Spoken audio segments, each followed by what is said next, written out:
बुलढाणा जिल्ह्यात मिर्झानगर इक्बालनगरमध्ये दहशत, हिंस्र प्राण्यांचा खुलेआम वावर, नागरिक भयभीत. बातमी आहे बुलढाणामधून. मिर्झानगर इक्बालनगर परिसरात गेल्या काही दिवसांपासून वाघ, चित्ता यासारखे हिंस्र प्राणी खुलेआम फिरत असल्यामुळे नागरिकांच्या अंगावर काटा उभा राहिलेला आहे. झाडाझुडपांमध्ये लपून हे प्राणी डुकरं आणि इतर पाळीव प्राण्यांवर देखील त्यांची शिकार करतात.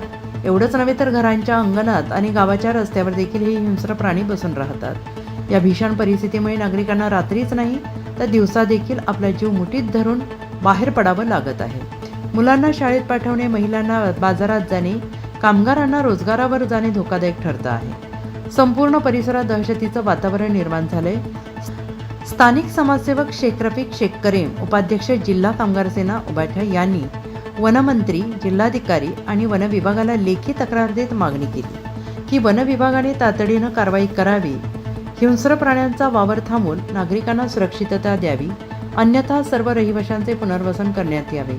जर कोणत्याही नागरिकाच्या जीवाला हानी झाली तर त्याची थेट जबाबदारी संबंधित विभागावर राहील.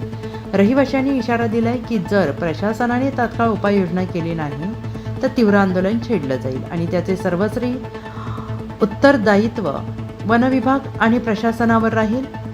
बुलढाण्यातील प्रशासनाने या गंभीर प्रश्नाकडे तातडीनं लक्ष देऊन नागरिकांना दिलासा देणं अत्यावश्यक झालेलं आहे.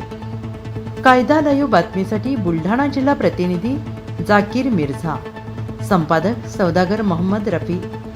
ताज्या घडामोडी जाणून घेण्यासाठी कायदा लाईव्ह न्यूज या यूट्यूब चॅनेलला सबस्क्राईब करा. बेल आयकॉनवर क्लिक करा. लाईक, कमेंट, शेअर करायला विसरू नका.